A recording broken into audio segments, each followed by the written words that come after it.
Hi there. Welcome to another weekly update. A little bit later in the week than normal, by a day or so. Just due to some family commitments and things. And yeah, so cracking straight on.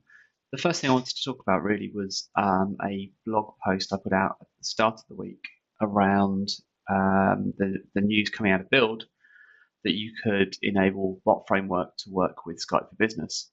And I think I spoke briefly about this last week, but I was kind of holding off talking about it in detail until I fully wrapped my head around it and got a chance to understand it. And I'm really glad I did take the time to do that because it's not completely straightforward, and there are a couple of gotchas. It's kind of all in the blog post, but basically, I did everything right, but it still didn't work. And there's a couple of reasons for that.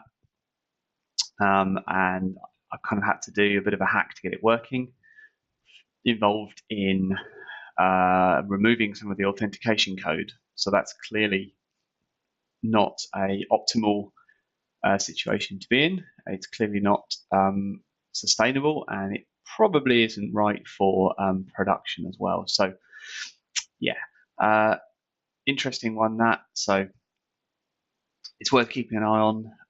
I've raised a bug in GitHub, which is the place to raise these kind of bugs apparently. So I've done that. I'll put the link to that in the blog post and you can track it. I'm just looking at it now to see if there've been any kind of updates and changes to it. Not really. It stays open, I think. There's no I don't think I'm doing anything wrong. I think it's been up for long enough that I think if it was me doing something wrong, somebody might have said something by now. So we'll keep an eye on that and see what happens there. The other thing that's worth noting as well, it doesn't look like there's any presence information being reported when you create an endpoint like this that gets used by bot framework. It looks like the presence never changes away from presence unknown. That's going to be confusing to users. Again, it's something I think that will get fixed, but it's not fixed right now.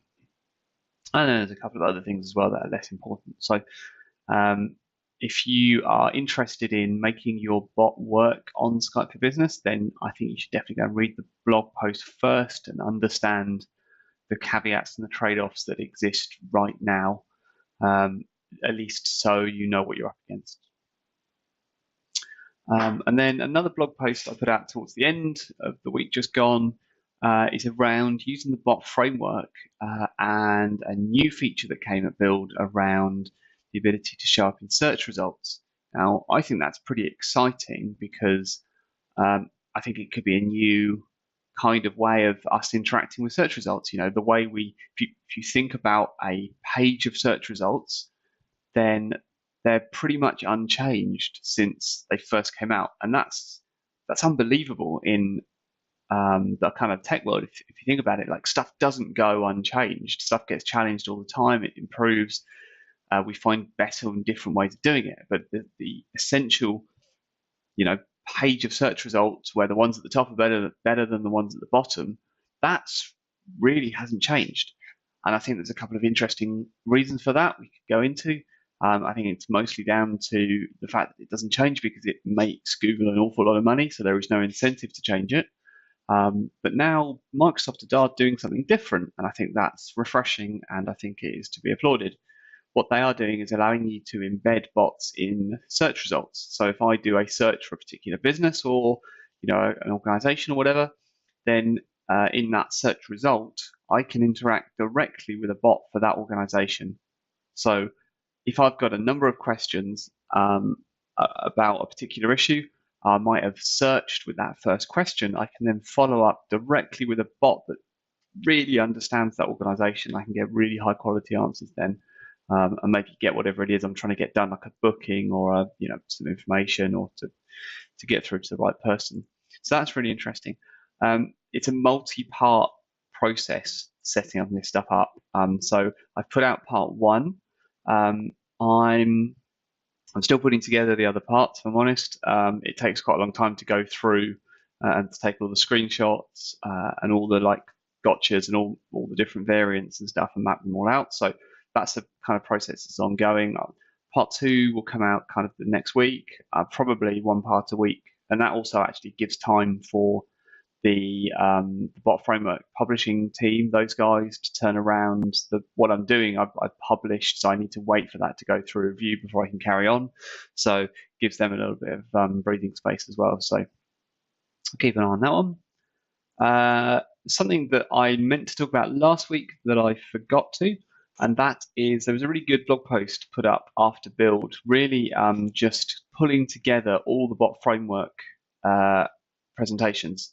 So it was on the bot framework blog, and it's a good wrap up of everything that happened at build that pertains to bot framework. So all the announcements and all the presentations as well. So all the demos, and it's really nicely laid out actually in all these different sections. So if you just want to like find out what happened at build for the bot framework, that's a good place to go if you've not seen anything else yet. I'm going to keep it fairly short this week, not take up too much of your time. But there is one interesting and important public, what do they call those PSAs? Public service announcement. That sounds good. That I wanted to draw your attention to, and that concerns anybody, but particularly developers, really, for the bot framework, or particularly anyone who is interested in new things happening. Not around bot framework, sorry, around teams. So teams developers, teams evangelists, people who are interested in what's going on with teams. There is a new preview program. There's a new way of getting some of the new stuff and the upcoming features that are going to get added into the mainline Microsoft Teams stuff. So it's an opt-in program, and in order to opt into it, you can do it from within the app. You go to the About screen, and then under there's a new developer preview button you can click and go into.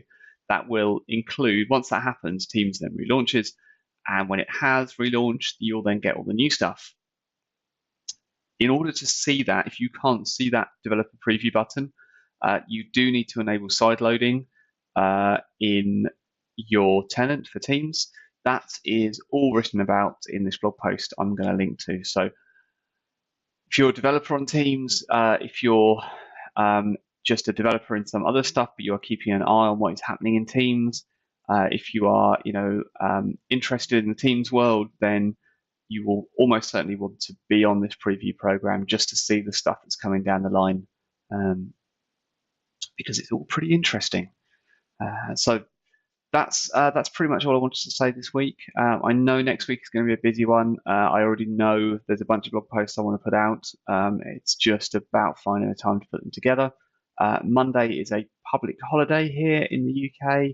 Another one, which is nice, and maybe that means I'll get some more time to put them out. It's also kind of coincided with a real uptick in the weather, so that means there's a bunch of stuff to do outside as well. So I think we're just going to have to see. So no real promises, but there will be some more blog posts coming next week. So have a great week wherever you are, and I will speak to you again next week.